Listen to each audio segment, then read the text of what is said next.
आज की कहानी बहुत ज़्यादा ही प्यारी एंड रिलेटेबल है क्योंकि एक्चुअल में अरेंज मैरिजेज में कपल कैसे होते हैं और उनमें प्यार कैसे होता है हमें ये यहाँ दिखाया गया है। कहानी के स्टार्टिंग में एक नॉर्मल फैमिली मीटिंग को दिखाया जा रहा था। निहान और जिजी इस कहानी के फीमेल लीड्स थे। निहान फर्स्ट फीमेल लीड थी। यहाँ पर उन दोनों के बच्चों को स्वैप कर दिया गया था बचपन में, यानी कि निहान किसी और फैमिली में चली गई थी और जिजी निहान की फैमिली में आ गई थी। कुछ टाइम पहले ये चीज़ सब कुछ बातें रिवील हुई थी। निहान अपनी फैमिली में वापस आ गई थी। अब ऑब्वियस सी बात है कि उन दोनों के अपने अपने बिजनेस पार्टनर्स भी थे। बाय रूल देखा जाए तो निहान का पार्टनर हो होने वाला था, लेकिन जिजी कहती है अब जब हम चेंज हुए हैं तो हमें पार्टनर्स भी चेंज कर लेना चाहिए। वैसे भी मैं हो को पसंद करती हूँ। तो निहान की फैमिली वाले भी बात मान जाते हैं कि हाँ ठीक है, कोई नहीं, अरेंज मैरिज ही तो है, क्या होता है। अब निहान का पार्टनर यहाँ पे बदल करके जैंग बन जाता है। निहान सोचती है सब अपनी मर्जी चला रहे हैं, कोई उससे पूछ ही नहीं रहा। तभी वहाँ पर जैंग निहान से पूछता है, तो निहान तुम क्या सोचती हो, क्या तुम मुझसे शादी करना चाहोगी? क्योंकि शादी जब दो लोगों के बीच हो रही है तो मर्जी दोनों की होनी चाहिए। पहली बार निहान से किसी ने उसके थॉट्स, उसके सोच को पूछा था, क्योंकि हो ने तो खुद ही कह दिया था जब आप लोगों ने सोच लिया है जेजी से शादी कराने का तो मुझे कोई इससे प्रॉब्लम नहीं है। जब जैंग ने ऐसे निहान से पूछा तो निहान खुश होकर के उसे देखती है और सोचती है पहली बार लाइफ में किसी ने मुझसे पूछा है कि मैं क्या करना चाह रही हूँ। वो खुशी खुशी जैंग को कहती है हाँ मैं तुमसे शादी करने के लिए तैयार हूँ। जैंग बस एक प्यारा सा स्माइल दे करके उसे देखते रहता है। निहान को नहीं पता था कि जैंग एक्चुअल में उसकी किस्मत बदलने वाला है। नहीं, ये ऐसा कोई कहानी नहीं है कि हाँ जैंग निहान को पहले से प्यार करता था। मैंने कहा था ना, ये एक नॉर्मल अरेंज मैरिज की sweet and slow love story है। दैट्स वाई इनका प्यार कैसे शुरू होगा यही तो असली में देखने में मज़ा आने वाला है। इसके कुछ दिनों बाद हम लोग देखते हैं जैंग और नियान जा कर के शादी का सर्टिफिकेट ले लेते हैं। दोनों बहुत ही ऑकवर्ड थे एक दूसरे का अराउंड, क्योंकि बिल्कुल स्ट्रेंजर थे। हनीमून वाली रात जैंग ऑफिस से आया नहीं था। नियान अपनी ऑफिस फ्रेंड से बात कर रही थी। नियान बताती है कि क्या यार जैंग तो आया ही नहीं, आई थिंक मुझे आज अकेले ही बिताना पड़ेगा। उसकी फ्रेंड भी जानती थी कि उन दोनों का अरेंज मैरिज था, लेकिन फिर भी वो उन दोनों कपल को सिपिंग कर रही थी और कहती है कि आप दोनों परफेक्ट एक दूसरे के लिए। निहान जैंग को मैसेज डालती है कि क्या वो आज रात आ रहा है, लेकिन जैंग उसे रिस्पॉन्ड नहीं देता है। वो सो जाती है बेडरूम में जाके। आधी रात को जैंग आता है। निहान को इतना मस्ती में सोते हुए देख करके वो उसे डिस्टर्ब नहीं करता है। अगली सुबह निहान जगती है, देखती है जैंग आया था, लेकिन वो इस कमरे में नहीं सोया। उसे लगता है कि शायद वो अलग सोना चाहता है। वो उसके डिसीजन को सपोर्ट करती है। ऑफिस जाने से पहले घर की मेड को बोल देती है कि जैंग का सामान जो है दूसरे कमरे में शिफ्ट कर देने के लिए। अब घर की मेड यहाँ पर जैंग को कॉल करके ये बातें बता देती है कि निहान ने उसके सामान को दूसरे कमरे में शिफ्ट कर देने के लिए बोला है। इधर निहान वापस से अपने ऑफिस से घर लौटी है। वो भी अपनी फ्रेंड से बात ही कर रही थी, तभी वहाँ पर जैंग से वो अचानक से टकरा जाती है। वो अभी अभी नहा करके आया हुआ था। जैंग उसे कहता है लेट्स टॉक। निहान कहती है हाँ बोलो। जैंग कहता है मुझे पता चला कि तुम मेरा सामान दूसरे कमरे में करना चाह रही हो, क्यों, तुम्हें मेरे साथ रहने में कोई प्रॉब्लम है? निहान कहती है नहीं, एक्चुअल में कल रात तुम आए थे लेकिन बेडरूम में नहीं सोए तो मुझे लगा शायद तुम्हें अलग रहना है और मैंने तुम्हारे डिसीजन को सपोर्ट किया। जैंग कहता है ऐसा कुछ भी नहीं है, जब मैं आया तो तुम इतनी मस्ती में सो रही थी कि मुझे तुम्हें डिस्टर्ब करना सही नहीं लगा। दैट्स वाई मैं गेस्ट रूम में चला गया था। अब हम दोनों लीगल एंड नॉर्मल कपल हैं, ऑब्वियस सी बात है हमें साथ में तो रहना ही पड़ेगा। तो नियान भी इस चीज़ के लिए अलाउ कर देती है कि ठीक है तो फिर हम लोग एक ही कमरे में रहते हैं, नो इशूज। फ्रेशन अप होने के बाद दोनों एक कमरे में थे। सिचुएशन काफ़ी ऑकवर्ड था। जैंग लाइट ऑफ करने के लिए जाता है तो नियान को लगता है कि वो उसे किस करने आ रहा है। जैंग उसे कहता है आई नो कि हम दोनों कपल हैं, लेकिन जब तक तुम्हारी मर्ज़ी नहीं होगी मैं तुम्हें फ़ोर्स नहीं करने वाला इस काम के लिए। सो चल, मैं सिर्फ लाइट ऑफ करने के लिए जा रहा था। निहान खुश हो जाती है ये सोचते हुए कि जैंग सच में कितना ज़्यादा थॉटफुल है।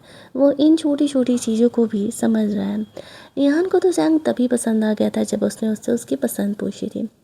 अगले दिन खाने के टेबल पर जैंग निहान को वेडिंग रिंग्स देता है। निहान ये देख के खुश हो जाती है कि वो इतना सब कुछ सोच रहा है, भले ही ये बस एक नॉर्मल सा अरेंज मैरिज है। वो कहता है अगर हम रिंग्स नहीं पहनेंगे तो हमारे फैमिलीज़ को अजीब लगेगा ना कि हम दोनों रिंग क्यों नहीं पहन रहे हैं। निहान वो रिंग पहन लेती है। वो मन ही मन बहुत खुश थी।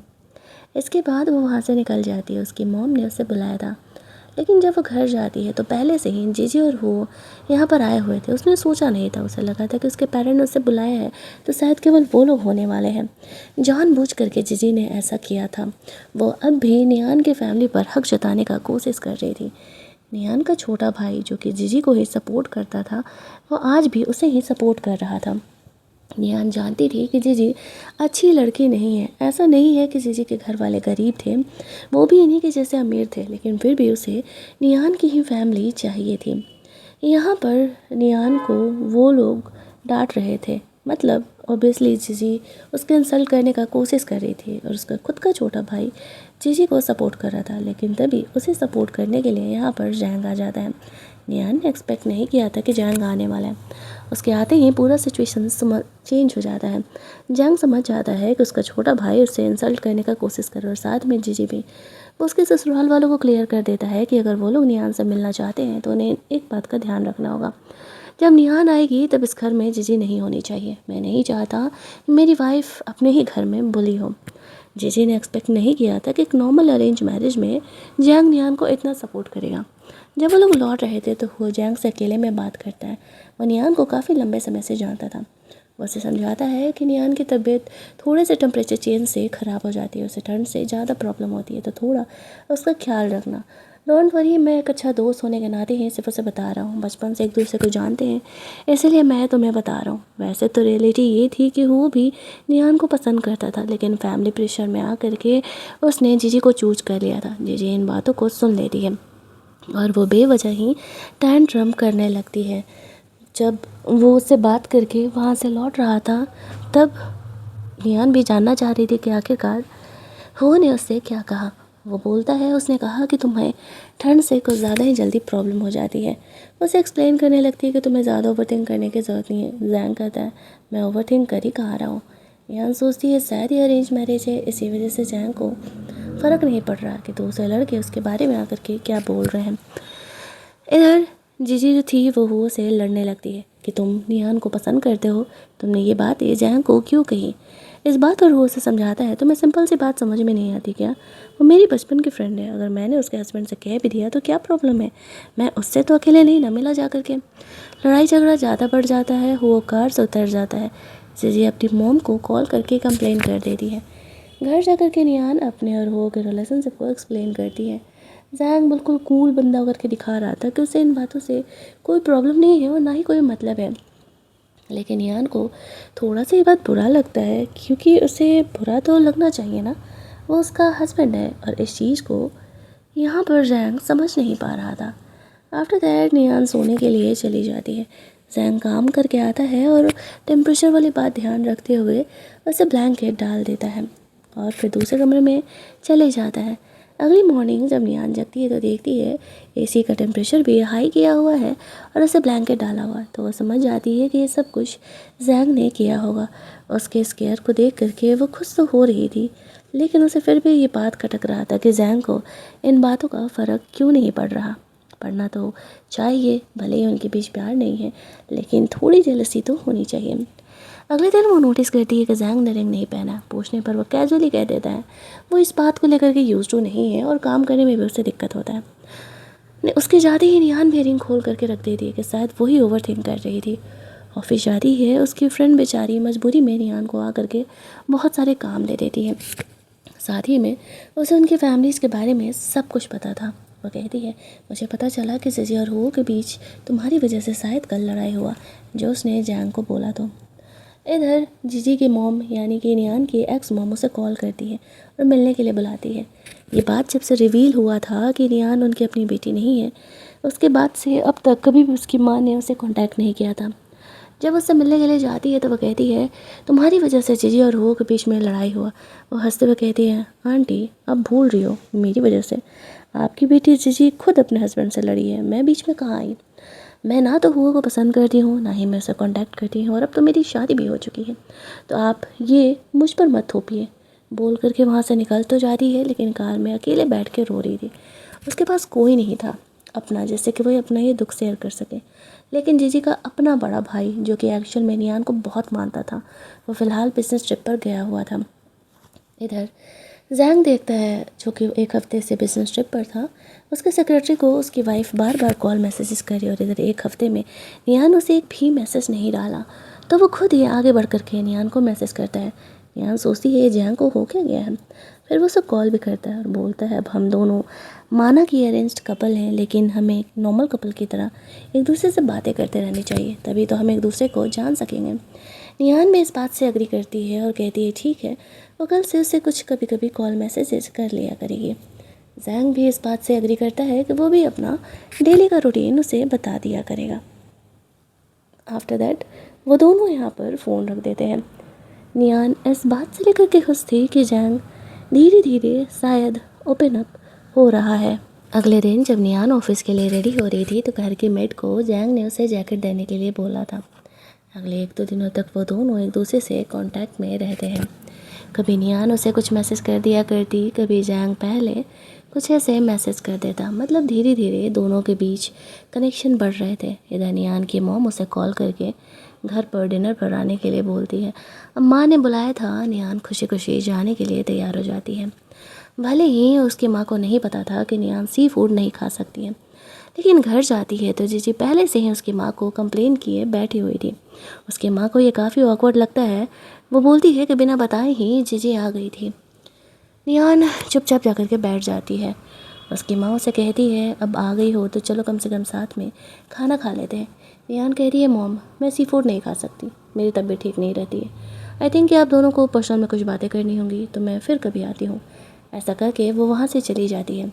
अब नियान की मॉम को बहुत गुस्सा आता है। वो जीजी पर गुस्सा करते हुए कहती है तुम कोई छोटी बच्ची नहीं हो, तुम्हारा और तुम्हारे हस्बैंड के बीच जो प्रॉब्लम हुआ है वो तुम्हारी वजह से हुआ है। अगर तुम्हारे हस्बैंड ने नियान के हस्बैंड को बोल भी दिया तो क्या प्रॉब्लम है। छोटी बच्चों की तरह रिएक्ट करना बंद करो, और दूसरी बात आने से पहले इन्फॉर्म कर दिया करना। वो सोचने लगती है कि नियान की माँ भी अब उसी से प्यार करने लगी है। वो गुस्से में वहाँ से चली जाती है, लेकिन नियान की माँ को अब समझ आ रहा था कि शायद वो अपनी बेटी के साथ गलत कर रही है। उसे नियान की ही पसंद नापसंद ज़रूरतों के बारे में पता नहीं था। नियान के डैड आते हैं, वो अपनी वाइफ को काम डाउन कराते हैं। वहीं दूसरी तरफ नियान अगले दिन जब घर जाती है तो जैंग यहाँ पर आया हुआ था। वो उसके लिए कॉफ़ी बनाने लगती है। साथ ही में उसके क्लाइंट ने गिफ्ट दिया था, वो वहीं रूल पर रख दे रही है। वो उसके लिए कॉफ़ी बना के लेकर के आता है। क्या कुछ हुआ उसे पता था, तो उसने पहले ही निहान की मॉम और जीजी की मॉम दोनों से बात कर लिया था। और वो बोलता है डोंट वरी, अब जीजी की मॉम तुम्हें परेशान नहीं करेगी। निहान काफ़ी खुश थी। यहाँ पर जैंग नोटिस करता है निहान ने रिंग नहीं पहना है। निहान से वो पूछता है तुमने वेडिंग रिंग नहीं पहना। वो सेम लाइन बोलती है जो कि जैंग ने उसे बोला था। जैंग को अपनी गलती का एहसास होता है। वो इस पॉइंट को निकालता है और कहता है एक्चुअल में मेरा कहने का ये मतलब था कि मैं भी पहली बार ही हस्बैंड बना हूँ, कुछ कुछ गलतियाँ हो जाती है। मुझे ज्वेलर्स पहनने की आदत नहीं थी और काम में मुझे काफ़ी इरिटेशन सा फील होता था, बट आई नो मैंने तुम्हारे सेंटीमेंट को हर्ट किया है। अगली बार से ऐसा नहीं होगा, अगली बार से मैं वो रिंग पहन करके रखूँगा। नियान भी उसे माफ़ कर देती है। रात में उसकी माँ उसे कॉल करती है और कहती है बेटा ऐसा दोबारा नहीं होगा, ये तुम्हारा ही घर है, तुम कभी भी घर आ सकती हो। हालांकि नियान को अब भी अपनी माँ में वो प्यार वो ममता नहीं दिख रहा था जो कि एक्चुअल में एक माँ की तरफ से उसे फील होना चाहिए था। नियान को तो अपनी असली माँ से भी कभी प्यार नहीं मिल पाया बचपन में। इनकी कहानी क्या है वो तो हमें आगे पता चलने वाला है। बट हाँ, नियान की माँ धीरे धीरे अपने और नियान के बीच के रिलेशनशिप को ठीक करने का कोशिश कर रही थी। नियान जैंग को थैंक्स बोलती है। ये सब कुछ उसी की वजह से हो पा रहा था। नेक्स्ट डे नियान और जैंग दोनों डेट पर जाने वाले थे। नियान थोड़ी खुश थी, रेडी वेडी होकर के आई थी। उसकी फ्रेंड उसे अप्रिशिएट करती है। वो दोनों डेट पर जाते हैं। जैंग नियान से पूछता है तुमने मेकअप किया है। नियान कहती है हाँ हम डेट पर है ना, इसीलिए। वहाँ पर जैंग ने नियान के लिए बिजनेस ट्रिप से गिफ्ट लेकर के आया हुआ था, तो वो नियान को देता है। वो नियान को बहुत ही पसंद आता है। अगले दिन नियान अपने ऑफिस में थी तो जीजी उसे परेशान करने के लिए आ जाती है। शो ऑफ कर रही थी कि एक्चुअल में वो नियान के घर के पास ही घर ले रही है। नियान उसे साफ तौर से मना कर देती है, वो ऐसा नहीं करे, ये उन दोनों के लिए सही नहीं होगा। जीजी गुस्सा होकर के वहाँ से चली जाती है। नियान ने सोच समझ करके डिसीजन लिया था। घर जा कर के वो घर वालों को कंप्लेन करती है। यहीं दूसरी तरफ नियान एज यूजुअल जैंग को मैसेज डालती है ऑफिस से निकलने से पहले। घर जाकर के मिलती है जहाँ पर कि उसके घर वाले निहान से अच्छे से बिहेव कर रहे थे, पहले के कंपेयर में उसकी पसंद की चीज़ें बनी थी। उसका छोटा भाई आता है और वह निहान को बोलने लगता है, तुमने जीजी को क्यों बुली किया। जीजी को वो पीटने वाला था, तभी जैंग बीच में आ जाता है। उसका सेक्रेटरी उसके भाई को पकड़ लेता है। निहान हंसते हुए कहती है, तुम्हारे पास अगर अपना अकल होता तो एक बार फैक्ट को चेक करने का कोशिश करते। जीजी आज मेरे पास आई थी, उसका कहना है कि वो मेरे घर के बगल में घर ले रही है। मैंने बस उसे मना किया था कि ये हमारे लिए सही नहीं होगा, हम दोनों एक दूसरे को देखा करेंगे, ये बिल्कुल भी बेहतर नहीं होगा। मैंने उसे इतना कहा था कि वो अपने लिए दूसरी जगह घर ले ले। ये सुनते ही निहान की माँ भी काफ़ी भड़क जाती है। जीजी ऐसा डिसीजन कैसे ले सकती है, लेकिन फिर भी उसका भाई अभी जीजी का ही बात मान रहा था। निहान की माँ उसे सपोर्ट करते हुए कहती है, कोई बात नहीं बेटा, हम सब तुम्हारे साथ हैं, कोई अब तुम्हें बुले नहीं करेगा। निहान जैंग के साथ वापस लौट रही थी। जैंग कहता है, अगर तुम चाहो तो मेरे कंधे पर सर रख सकती हो। निहान एक्चुअल में इमोशनल तो थी। कंधे पर सर रखने के बाद वो आगे बढ़ के पहली बार खुद जैंग को किस कर लेती है। ये इनका फर्स्ट किस था। जैंग को अच्छा तो बहुत लगता है, लेकिन वो काफ़ी ऑकवर्ड था। इसके बाद निहान के सामने इसके बाद वो दोनों घर जाते हैं। इस बारे में उन दोनों के बीच कोई बात नहीं होता। अगले दिन निहान का बॉस उसे काफ़ी इम्पोर्टेंट केस सौंपता है उसे कब तक ख़त्म करने के लिए, क्योंकि निहान बहुत ही अच्छा काम किया करती थी। वो जैंग को मैसेज कर देती उसे आने में वक्त लगेगा। जैंग को निहान के बिना नींद नहीं आ रही थी, तो वो ऑफिस पहुंच जाता है और वो उसके लिए डिनर लेकर के आया हुआ था। दोनों साथ में बैठ करके खाना वाना खाते हैं।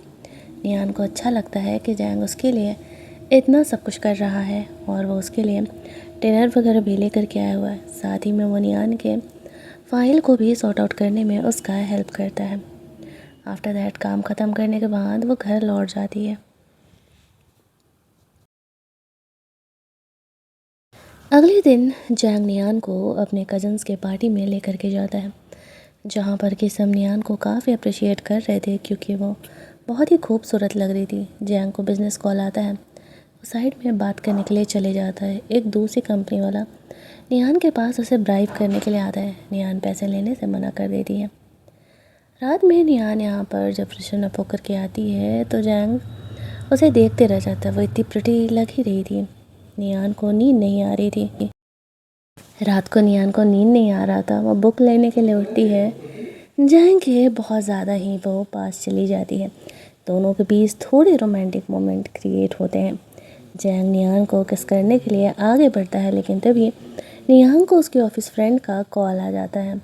एक्चुअल में वो और बॉस जब घर से लौट रहे थे तो उनके कार का एक्सीडेंट हो गया था। निहान को डाउट था कि ये इतना सिंपल नहीं है। आज ही भी उसने राइवल कंपनी के ऑफ़र को रिजेक्ट किया था। जैंग उसे हॉस्पिटल लेकर के जाता है। वो अपने बॉस से मिलती है, आज का सारा इंसिडेंट बताती है और कहती है कि हम इस बात को इन्वेस्टिगेट करेंगे, इस बात को इतनी आसानी से नहीं जाने देंगे। मुझे डाउट है कि जानबूझ करके किसी ने आपको हर्ट करने का कोशिश किया है। जब वो लोग वहाँ से लौट रहे थे तो जैंग अब भी निहान का इंतज़ार कर रहा था। उसे बहुत ही अच्छा लगता है। अगले दिन निहान वो सारे एक्सीडेंट्स के केस को इन्वेस्टिगेट कर रही थी, लेकिन उसे कुछ खास हाथ नहीं लगता है। वो ऑफिस गर्ल भी काफ़ी परेशान थी कल जो कुछ हुआ उस वजह से। आफ्टर दैट निहान यहाँ पर जैंग से बात कर रही थी। उसे मैसेज डालती है कि वो बिज़नेस ट्रिप पर निकल रही है। जैंग यहाँ पर निहान को गिफ्ट में एक वॉच देने के लिए आता है और उसे अपने बिज़नेस ट्रिप के लिए ऑल द बेस्ट बोलता है, जहाँ पर कि निहान को बहुत अच्छा लगता है कि वो उसे छोड़ने के लिए यहाँ पर आया। उन दोनों के बीच बढ़ते प्यार को देख करके उसकी फ्रेंड भी निहान को अप्रिशिएट करती है और कहती है कि जैंग अच्छा इंसान है और तुम सही कर रही हो उसे अपना प्यार जता करके। निहान अपने एक दूसरे बिजनेसमैन से मिलने के लिए जाती है, जो कि बहुत ज़्यादा ही अकड़ू है और लड़कियों का काम करना उसे पसंद नहीं है। वो केस बहुत ज़्यादा ही क्रूशल था। निहान को वेट करने के लिए बोल करके वो वहाँ से चले जाता है। उसके घर में काफ़ी अंधेरा था। निहान को अपने बचपन का ट्रॉमा याद आने लगता है और उसकी काफ़ी हालत ख़राब होने लगती है। बट थैंकफुली जैंग वहाँ पर निहान को सेव करने के लिए पहुँच जाता है और निहान को वहाँ से लेकर के जाता है। काफ़ी घबराई हुई थी वो। अंधेरा उसे बिल्कुल भी नहीं पसंद था। वो जैंग से पूछती है कि वो यहाँ कैसे पहुँचा। जैंग कहता है, पता नहीं क्यों मुझे तुम्हें वहाँ जाने देने का मन नहीं था, दैट्स वाई मैंने तुम्हें फॉलो करने का डिसाइड किया। दोनों एक दूसरे को किस करते हैं और घर पहुंचते हैं। यहाँ पर नियान जैंग को एक्चुअली थैंक्स बोलती है। वो बंदा यहाँ पर आता है नियान से माफ़ी मांगने के लिए, सिर्फ़ और सिर्फ जैंग की वजह से। लेकिन जैंग इस चीज़ के लिए उस इंसान को माफ़ नहीं करने वाला था। जैंग और नियान वापस से एक दूसरे को अभी किस कर रहे थे, तभी वहाँ पर उसकी बेचारी वो ऑफिस गर्ल आ जाती है और ये तीनों ही यहाँ पर काफ़ी ऑकवर्ड हो जाते हैं। अगले दिन नियान का वो प्रोजेक्ट काफ़ी सक्सेसफुल रहता है। उसका बॉस नियान को अप्रिशिएट कर रहा था। वो जैंग को ये गुड न्यूज़ देने के लिए उसके ऑफिस पहुंचती है। जैंग उस समय मीटिंग में था तो वो नीचे ही इंतज़ार करती है। वहाँ पर वो जैंग के ऑफिस की एक लड़की से मिलती है। वो नोटिस करती है कि जिस मटेरियल का ब्रेसलेट नियान को उसने गिफ्ट किया है, सेम उसी डिज़ाइन का जो नेकलेस है उसने पहना हुआ है। वो जानबूझ करके ये शो ऑफ कर रही थी कि जैंग ने उसे गिफ्ट किया है, हालांकि डायरेक्टली उसने ये बात उसे बोला नहीं था। तभी वहाँ पर उसका सेक्रेटरी आता है और वो नियान को कहता है, मैडम बॉस आपका इंतज़ार कर रहे हैं। उस लड़की को पता चलता है कि नियान जैंग की वाइफ है। उस नेकलेस के बारे में नियान जानबूझ कर उसके सामने पूछती है। उसका सेक्रेटरी बताता है कि जब जैंग आपके लिए नेकलेस ख़रीद रहा था तब ये लेडी वहाँ पर प्रेजेंट थी और उसने ये खुद के पैसे से ख़रीदा है। जब वो दोनों रास्ते में रिटर्न हो रहे थे, निहान जैंग से कहती है, अगली बार ख़रीदना ना मेरे लिए ज्वेलरी तो प्लीज़ प्रॉपर सेट ख़रीदना। जैंग समझ नहीं पाता है कि निहान कहना क्या चाह रही है। उसका सेक्रेटरी उसे मैसेज डाल देता है जो ऑफिस में जो कुछ हुआ था। जैंग समझ जाता है कि निहान क्या कह रही है। वो डायरेक्टली उस लड़की के बारे में बोलता है। वो कहता है, मुझे पता नहीं है वो वहाँ पर कहाँ से टपक गई थी। मुझे तुम्हारे लिए वो ब्रेसलेट पसंद आया था और तुम चाहो तो मेरा मेन कार्ड रख सकती हो। तुम उसके एक्सपेंसेस चेक कर सकती हो कि मैंने कहाँ पेमेंट किया है, तुम्हें खुद पता चल जाएगा। नियान कहती है, माना कि हम कपल हैं लेकिन थोड़ा स्पेस तो सब कुछ चाहिए होता है। जहान कहता है, मुझे इस बात से कोई फ़र्क नहीं पड़ता क्योंकि मैं गलत नहीं हूँ, तो तुम आसानी से मुझ पर भरोसा करने के लिए ये काम कर सकती हो। नियान उसकी बात मानते हुए उसका कार्ड रख लेती है। वह कहती है, वैसे मुझे तुम्हारे कैरेक्टर पर भरोसा था, इसी वजह से मैंने डायरेक्टली इस बारे में तुमसे नहीं पूछा। वो दोनों और भी ज्वेलर्स की शॉपिंग करने के लिए जाते हैं जहाँ पर किसी और हुआ आ जाते हैं। नियान उन्हें ध्यान नहीं देती है। जिसे अपना वेडिंग रिंग बाय करने के लिए गई हुई थी, जहाँ पर की जो वो हेल्पर थी वो एक वेडिंग रिंग वो को दे दी है। वो एक्चुअल में नियान के लिए 1 साल पहले ऑर्डर दिया हुआ था बनने के लिए। अब जीजी का ये देख करके तमाशा शुरू हो जाता है। वो वापस से लड़ने लगती है। नियान कहती है, देख यार मुझे बीच में मत खींचना, मुझे तो इस बारे में कुछ भी पता भी नहीं है। एक्चुअल में वो ने 1 साल पहले जब उसका जीजी के साथ एंगेजमेंट फिक्स था तब उसके लिए रिंग बनवाया हुआ था और ये सब कुछ उस साल के बाद हुआ तो वैसे कैंसिल करना भूल गया। जीजी बेवजह ही हुआ से इस बारे में लड़ रही थी। उसे कहता है, तुम्हें सीधी सी बात क्यों समझ में नहीं आती? मुझे याद नहीं था लाइफ में इतना सब कुछ चल रहा था और फैक्ट तो यही है ना कि जीजी पहले मेरी फियांसे थी तो मैंने उसके लिए रिंग ऑर्डर किया था क्योंकि बनने में वक्त लगता है, इसी वजह से। जीजी कहती है, नहीं तुम झूठ बोल रहे हो, तुम अभी नियान को पसंद करते हो। और इधर नियान जैंग को एक्सप्लेन करने की कोशिश करती है तो जैंग कहता है, इस बात से क्या ही फ़र्क पड़ता है, यह उनका मैटर है और तुमने तो खुद कहा है कि तुम हो को कोई फील नहीं रखती हो, तो फिर मुझे भला क्यों फ़र्क पड़ेगा। नियान सोचती है, ये बंदा उसके लिए फीलिंग नहीं रखता है या फिर ये सच में इतना कूल है। वो थोड़ा कन्फ्यूजन में थी, बट जो भी हो वो दोनों वहाँ से ज्वेलरी लेते हैं और निकल जाते हैं। उस रिंग को यहाँ पर नियान नहीं खरीदती है, भला वो क्यों ही बाय करे क्योंकि वो तो उसके लिए था ही नहीं। अगले दिन जीजी की माँ वापस से नियान को मिलने के लिए बुलाती है इस रिंग वाले मैटर में और बोलती है, देखो ये रिंग वैसे भी तुम्हारे लिए था तो तुम उसे ख़रीद लो और वो पैसे जीजी को दे दो कंपनसेशन के तौर पर। नियान कहती, हद है यार, ना ये मैंने रिंग ऑर्डर किया है और ना ही मुझे इस बारे में पता था, तो मैं ये रिंग क्यों ख़रीदने जाऊँ, और मैं लास्ट टाइम तुमसे मिल रही हूँ, दोबारा मुझे कॉन्टैक्ट मत करना। ऐसा बोलते हुए वो वहाँ से निकल जाती है। वो काफ़ी सैड थी। वो कॉल करके यहाँ पर हो को बोल देती है, अपने सासू मॉम को आकर के संभाल लो, मुझे वो रिंग में कोई इंटरेस्ट नहीं है। अब वो भी काफ़ी एम्बेरस था, नियान इस तरीके से उसे कंप्लेन कर रही थी। तो वहाँ से निकल करके वो अपने ऑफिस चली जाती है जहाँ पर कि नियान की माँ उसके लिए लंच लेकर के आई हुई थी। वो पहली बार उसके ऑफिस में आई हुई थी। नियान को अच्छा लगता है, दोनों साथ में बैठ करके खाना वाना खाते हैं। हालांकि नियान की माँ थोड़ी परेशान थी ये सोचते हुए क्योंकि उसने जीजी के मॉम को उसके ऑफिस के पास देखा था। उसे डर था कि कहीं वो वापस से उसे बुली करने के लिए तो नहीं आई थी, लेकिन वो इस बारे में नियान से नहीं पूछती है। जब वो घर जाती है तो जैंग ने नियान के लिए वो रिंग वाले प्रॉब्लम को पहले ही सॉल्व कर दिया था। उसने फैमिली से इस बारे में बात कर लिया था। अब कोई भी इस रिंग वाले मैटर में नियान को परेशान नहीं करने वाला था। आफ्टर दैट वो दोनों एक दूसरे के साथ बैठ करके ड्रिंक करते हैं। माहौल काफ़ी रोमांटिक होता है एंड फर्स्ट टाइम यहाँ पर इन्हें कोई डिस्टर्ब करने वाला नहीं था। देन आफ्टर दैट वो दोनों यहाँ पर इंटीमेट होते हैं। नियान के लिए ये काफ़ी इम्पोर्टेंट मोमेंट था और साथ ही में जैंग के लिए भी। उसे दिख रहा था कि नियान उससे अब सच में प्यार करने लगी है।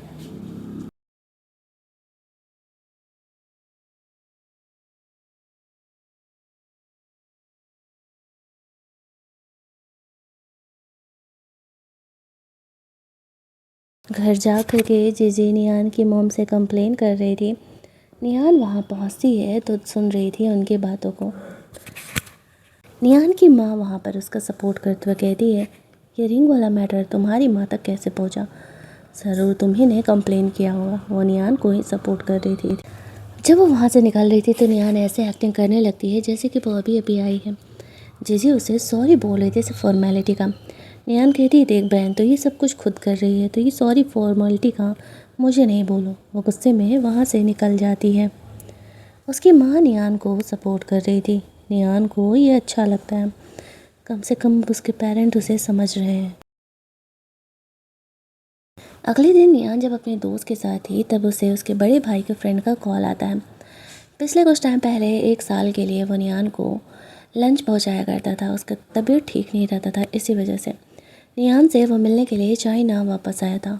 नियान को कॉल करता है, मिलने के लिए रेडी हो जाती है, लेकिन उसे उसकी फ्रेंड से पता चलता है कल ही रात हो और उस लड़के में लड़ाई हुआ है। क्यों, ये नहीं पता था। इधर जीजी जैंग को कॉल करके वो उसे इसलिए मिलने के लिए बुलाई थी ताकि वो जैंग के सामने नियान की बुराई करे, लेकिन यहाँ पर वो पूरा भरोसा नियान पर दिखा रहा था। उसे ये भी कहती है कि नियान का उस लड़के के साथ अफेयर चल सकता है, यानी उसके भाई का दोस्त का। वो 1 साल तक उसे लंच पहुंचाते रहा था और वो भी पर्सनली मिलने भी गई हुई है। जैंग फिर भी नियान पर भरोसा जताता है और कहता है, मुझे मेरी वाइफ पर पूरा भरोसा है। जीजी को जेलस होने लगता है कि इतना सपोर्ट उसका हस्बैंड हो उसे कभी क्यों नहीं किया।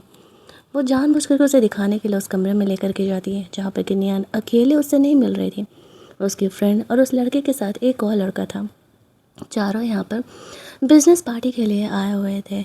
अब यहाँ जैंग और जीजी को साथ में देख कर के नियान भी काफ़ी कंफ्यूज हो जाती है कि चल क्या रहा है। जैंग को वो अपने साथ लंच करने के लिए इनवाइट करती है। जीजी वहाँ से खिसक लेती है। जैंग वहाँ पर नियान के साथ बैठता है तो वो सबको जैंग को अपना हस्बैंड कह के इंट्रोड्यूस कराती है। हालांकि उस लड़के की नज़रें ही बता रही थी कि वो नियान को पसंद करता है और लड़का तो ये देख करके समझ ही गया था, यानी कि जैंग। लेकिन फिर भी वो सबके सामने कुछ भी नहीं कहता है।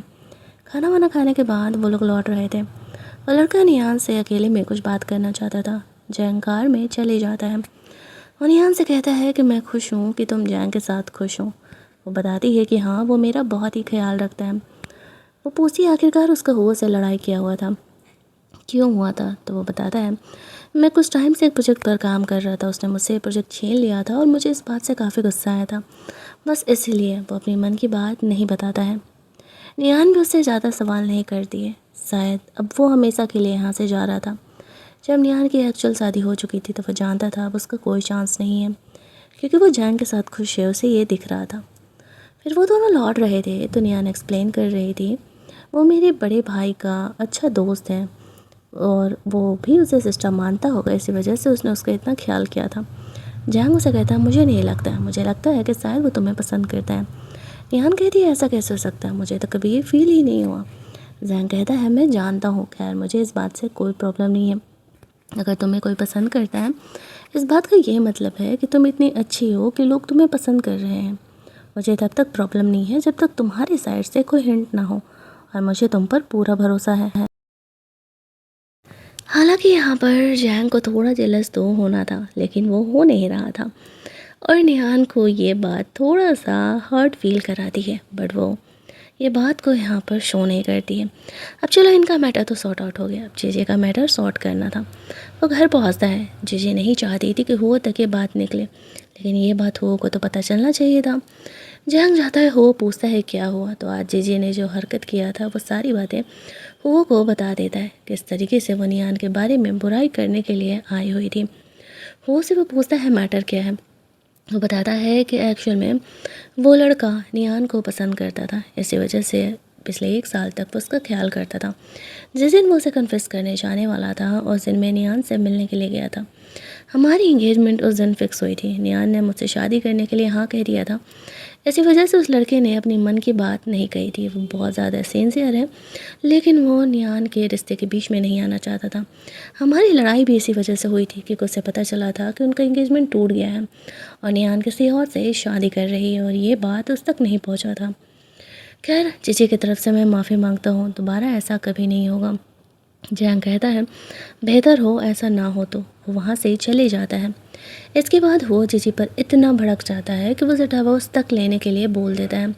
उसने एक्सपेक्ट नहीं किया था कि जीजी इतनी गिरी हुई हरकत करेगी कि वो अपनी ही बहन के हस्बैंड को जाकर के भड़काएगी कि उसकी बहन जो है वो कैरेक्टरलेस है।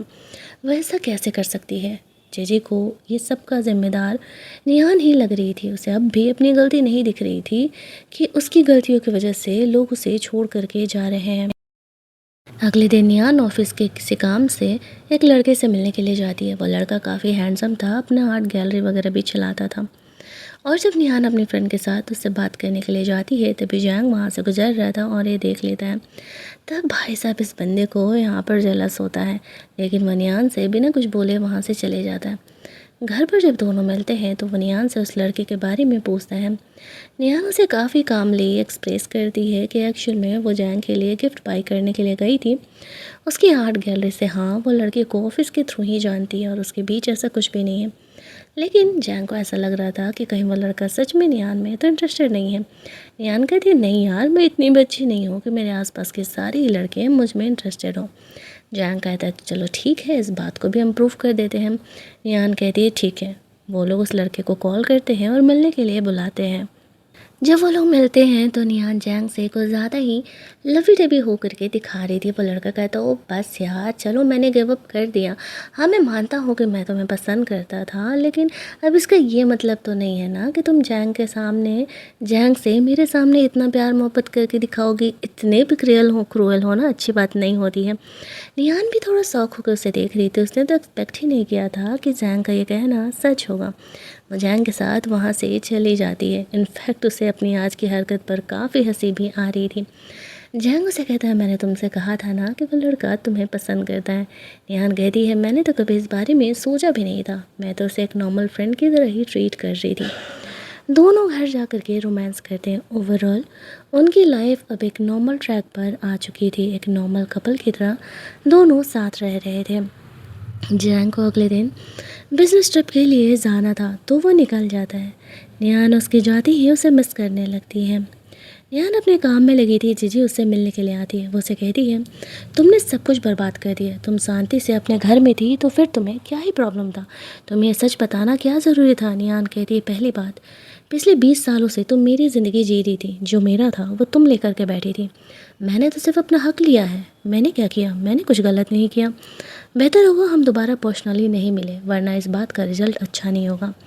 ऐसा करके वो वहाँ से निकल जाती है। जीजी अब भी सब चीज़ का जिम्मेदार निहान को ही ठहरा रही थी। उसकी जाती ही निहान का एक राइवल जो कि उनकी बातों को सुन रहा था और जीजी से बात करने के लिए आता है और वहाँ से वो दोनों साथ में काम करने के लिए तैयार होते हैं क्योंकि उन दोनों का गोल सेम था, निहान को परेशान करने का। उसके फ्रेंड उसे बताती है कि देखो ना, तुम्हें डिफेम करने के लिए वीडियोज बाहर आ रहे हैं। वो समझ जाती है कि ये किसने किया होगा और किसके साथ किया होगा। तो वो तुरंत ही, एक लॉयर थे, इस बातों को काफ़ी आसानी से संभाल लेती है। वो लड़का यहाँ पर आता है और वो निहान से माफ़ी मांगने लगता है। वो कहती है अगर तुम जीजी के ख़िलाफ़ मुझे प्रूफ दोगे तो ही मैं इस केस को वापस लेने वाली हूँ। तो वो उसकी बात मानने के लिए तैयार हो जाता है। काम ख़त्म करने के बाद निहान जैंग से मिलने के लिए जाती है। जैंग थोड़ा सा उससे गुस्सा था। वो उसे कहता है कि मैं तुम्हारा हस्बैंड हूँ, तुम इतनी बड़ी प्रॉब्लम में थी फिर भी तुमने मुझसे हेल्प क्यों नहीं लिया। निहान कहती है ये तो मेरे लिए बहुत छोटा सा प्रॉब्लम है। तुम्हें पता है कि मैं एक लॉयर हूँ और मुझे रूल्स एंड रेगुलेशंस बहुत ही अच्छे तरीके से पता है। जैंग कहता है इस बात से फ़र्क नहीं पड़ता, मेरा काम है तुम्हारा ख्याल रखना यार। हस्बैंड होते ही किस लिए हैं। तुम्हें मुझे प्रॉमिस करना होगा अगली बार अगर ऐसा कुछ होता है तो तुम मुझसे हेल्प ज़रूर लेने आओगी। निहान हंसते हुए उसे प्रॉमिस कर देती है। वो कहती है एक्चुअल में लाइफ में मैंने आज तक सब कुछ अकेले ही संभाला है। मुझे आदत नहीं थी किसी की हेल्प लेने की, बट अच्छा लगा जो तुम इस तरीके से मेरा ख्याल रख रहे हो। तो जैंग कहता है आदत डाल लो क्योंकि लाइफ में हर मोड़ पर अब मैं तुम्हारे साथ मिलने वाला हूँ। और वो भी उसे ये भी बताती है उस लड़के ने जीजी के खिलाफ उसे सबूत दे दिया है, जो कि उसने उसके पेरेंट को भी दे दिया है। जब नियान के असली पेरेंट को जीजी की इन हरकतों के बारे में पता चलता है तो वो लोग भी शॉक हो जाते हैं। इनफैक्ट उन्हें ये भी पता चलता है कि नियान ने अपने पुराने घर में क्या कुछ झेला है। एक्चुअल में नियान के एडॉप्टिव मदर के हस्बैंड का अफेयर कहीं और चल रहा था। वो उसे और उसकी बेटी को छोड़ करके चले जाते हैं। वो औरत साइको थी और इस चीज़ का ज़िम्मेदार नियान को मानती थी, और उसने बचपन में पूरी बचपन उसके सिर्फ और सिर्फ परेशान ही किया है। उसे हद से ज़्यादा वो टॉर्चर किया करती थी। यहाँ पर इन चीज़ का ज़िम्मेदार वो नियान को ही मानती थी। नियान की माँ ये सारी बातें जान करके रोने लगती है। जीजी ने क्या कुछ किया ये सब कुछ उसके सामने था। वो सोचती है ये लड़की कितनी घटिया हो सकती है। यहाँ पर उसका भाई अब भी ये बात मानने के लिए तैयार नहीं था कि जीजी ने ऐसा किया है। वो जीजी को अपनी एक अच्छी बहन की तरह मानता था।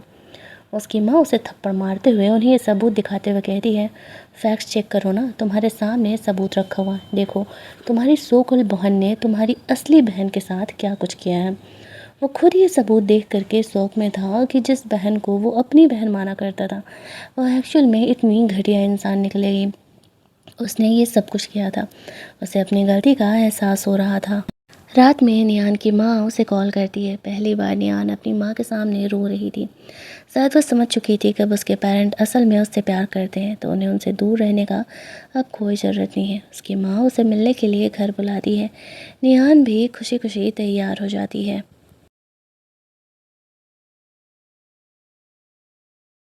अगले दिन नियान जैंग के लिए एक वॉच ख़रीदने के लिए जाती है। शायद ये सब कुछ जो हो रहा था उसके लाइफ में, इतने सारे चेंजेस, वो जैंग की ही वजह से तो हो रहा था।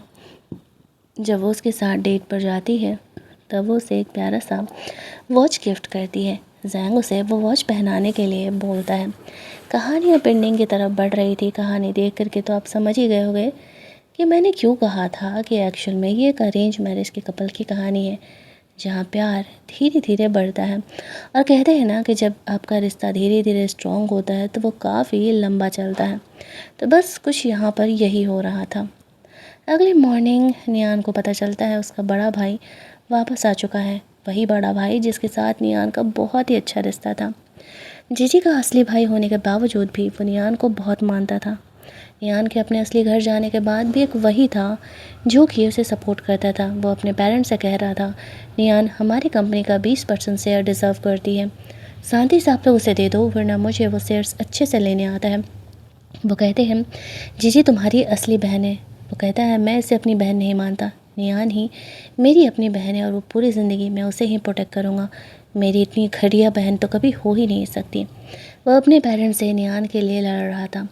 इसके बाद वह नियान से मिलने के लिए जाता है। नियान उसे सारी बातें बताती है कि उसकी जैंग से शादी हो चुकी है। जैंग बहुत ही अच्छा इंसान है और वो उसी की तरह उसका केयर करता है। उसका भाई बहुत ही खुश था। वो नियान से कहता है चलो मुझे अच्छा लगा, कम से कम तुम्हें एक प्यार करने वाला इंसान तो मिल गया जो कि मेरे बाद तुम्हें प्रोटेक्ट कर सकेगा। इसके बाद वो जैंग से मिलने के लिए जाती है। वो दोनों इसके बाद हैप्पीली एवर आफ्टर रहने लगते हैं और हमारी ये कहानी यहीं पर एंड कर दी जाती है। अगर आपको ये कहानी अच्छी लगी होगी, वीडियो को लाइक और शेयर करना मत भूलना। चैनल को सब्सक्राइब कर लेना ताकि नए वीडियोज़ के नोटिफिकेशन आपको मिलते रहें। चलिए जल्दी से मिल लेते हैं हम लोग एक और नई कहानी के हिंदी एक्सप्लेनेशन में।